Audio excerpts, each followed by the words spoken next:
Welcome to Power Charting. I am your host, Bruce Frazier. We ask the question today, is trouble brewing in the second half of 2023? Very important and interesting question. I think the answer is yes, there is some trouble brewing, but there's some good news too. Let's explore. First, seasonality. We look at this chart regularly.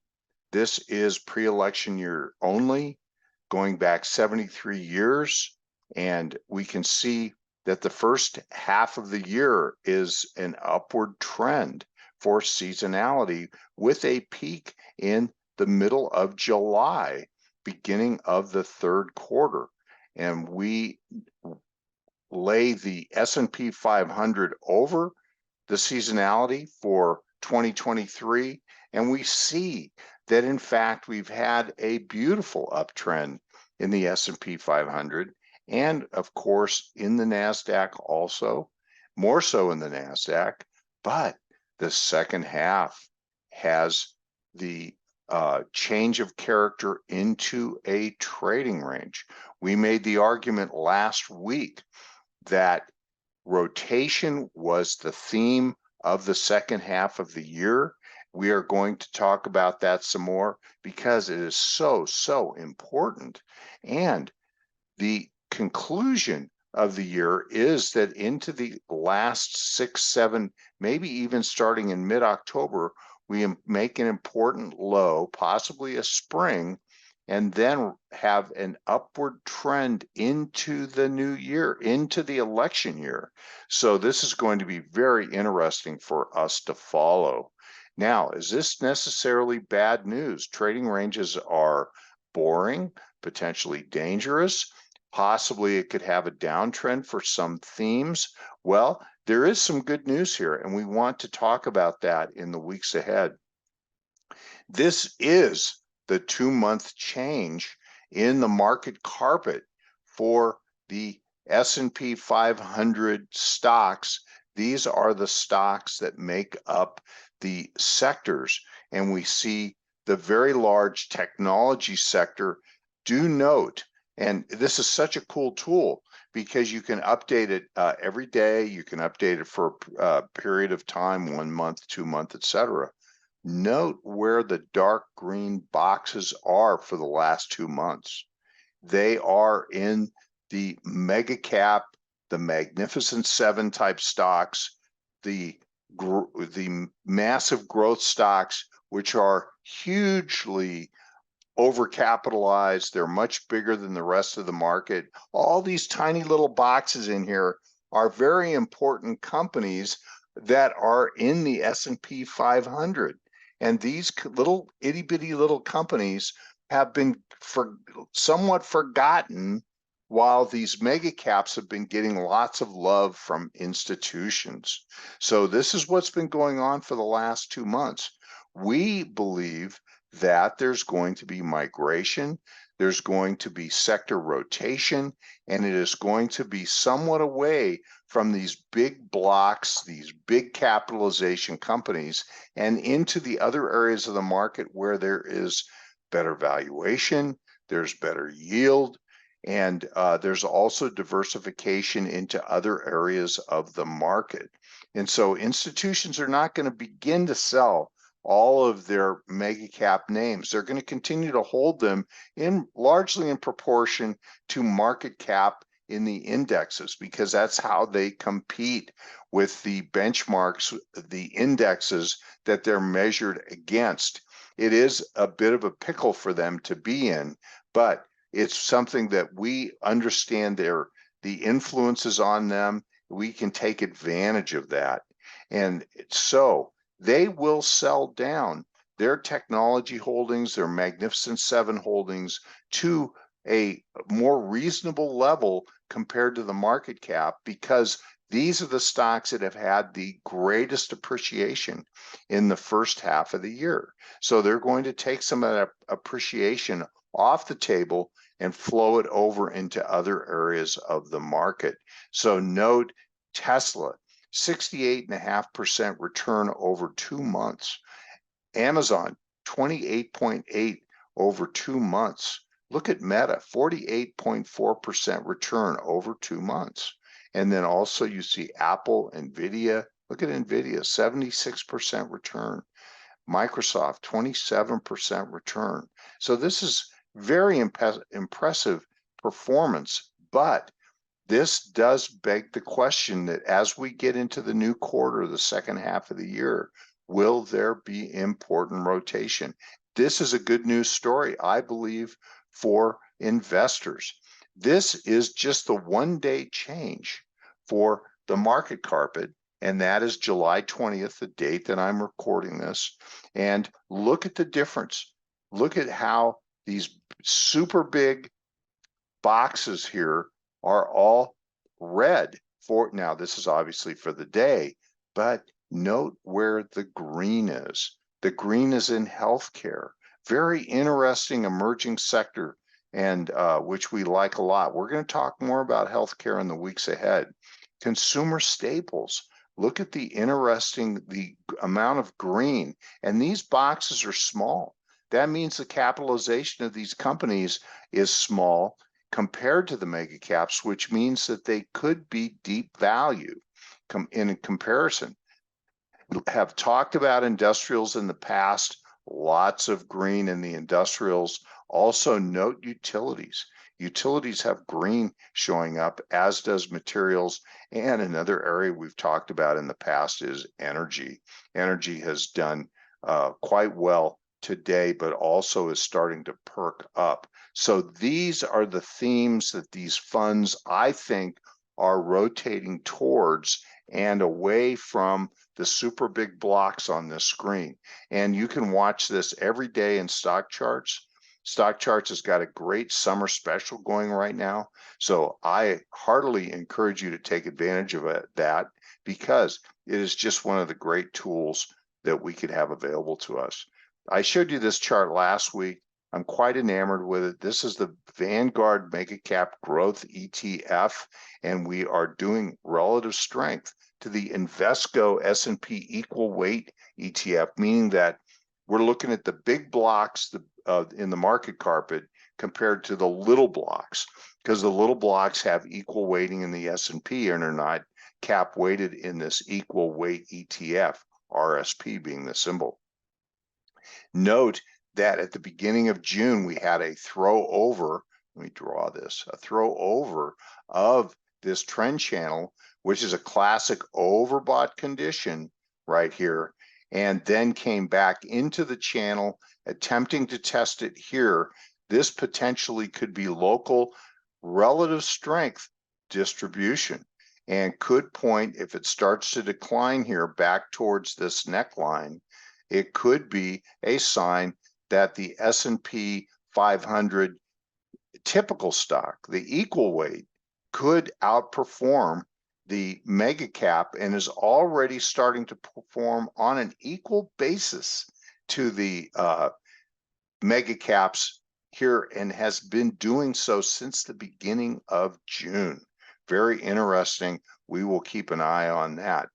Now, two mega cap stocks have reported earnings last night, and that is Netflix and Tesla. As we saw in the market carpet, these are two of the big blocks. These are two companies that had a very good performance in the first half of the year. You can see that in the way that these point figure charts are rising up, up, up.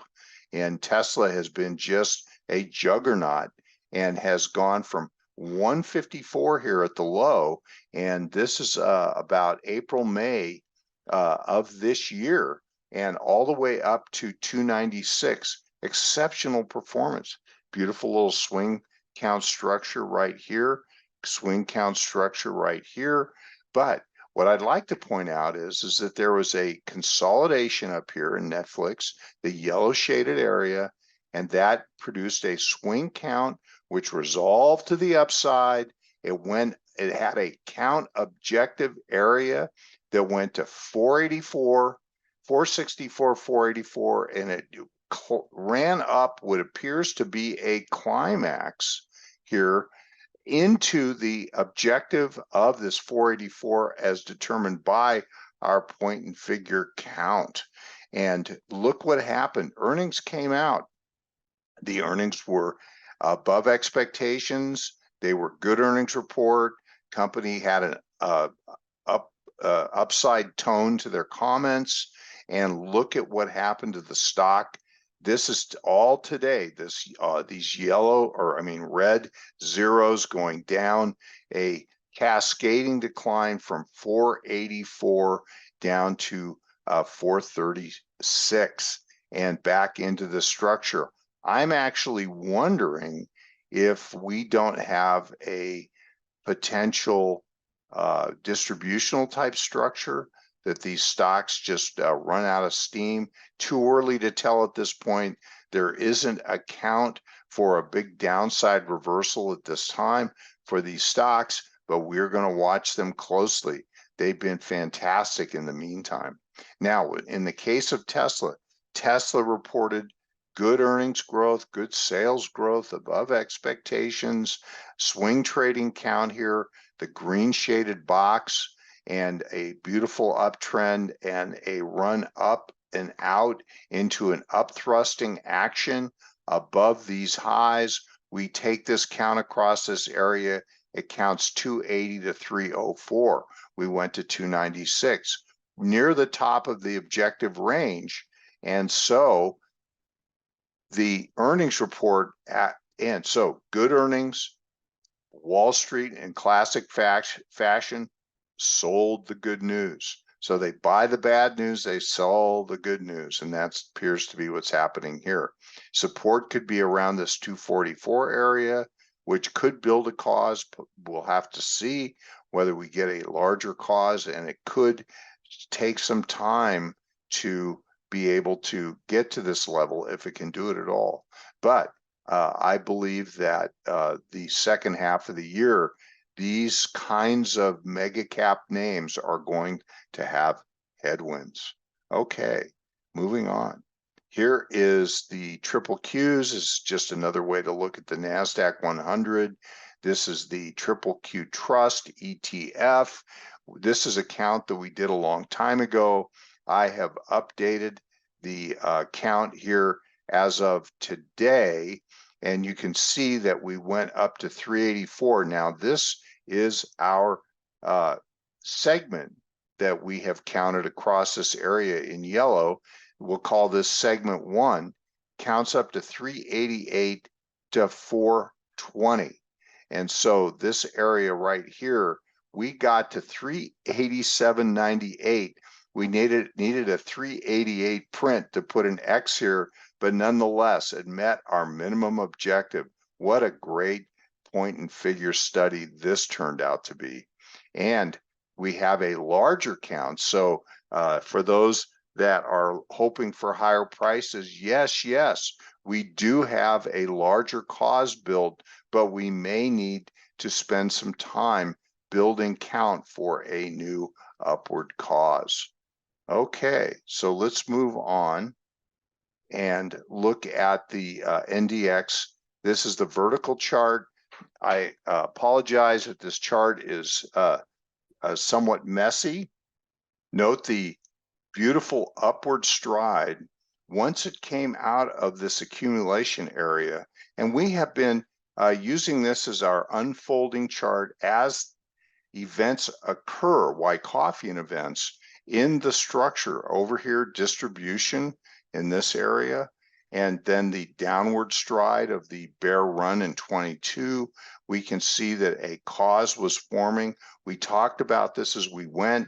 We see a completion of the accumulation area, a beautiful markup happening, and we have been taking point and figure counts. We looked at the structure of the green shoots that occurred back here in September, October, at the end of the year, and so on. And also we had green shoots here and a nice swing trading count. But, and I would like to point out, this is stocks in the NASDAQ 100, which is really what, in this case, we are looking at the NDX, is this is stocks above the 50-day moving average, which I think is a terrific way to characterize breadth. And so note that there's green shoots, and we documented those at the time. They really helped us to trade this market.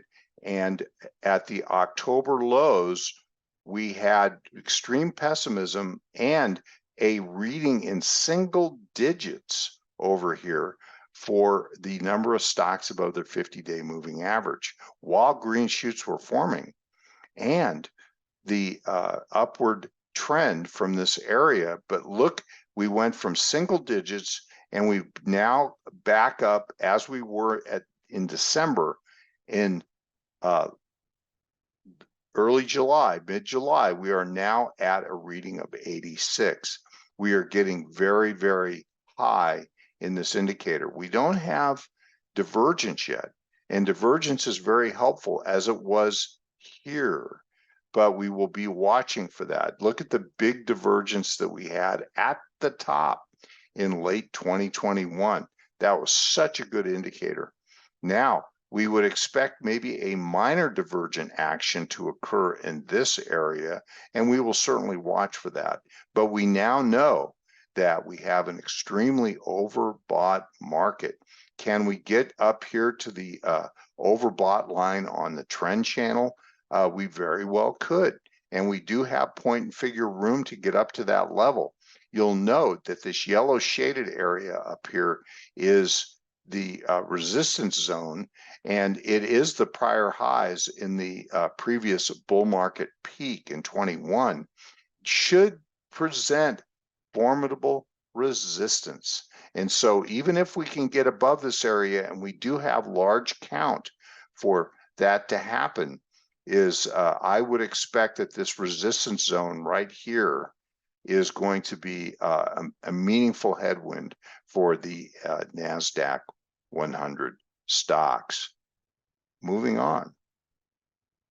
This is the S&P 500, and as is the case, I don't have as much history as on the Nasdaq, but we see that there was tremendous work that had to be done in this 4100, 4150 area where the resistance was, and we had beautiful point and figure counts of this area, and one of them, which was the green shoots low of September of 2022, that area did count to this level. And note this beautiful hinge type action that formed right here.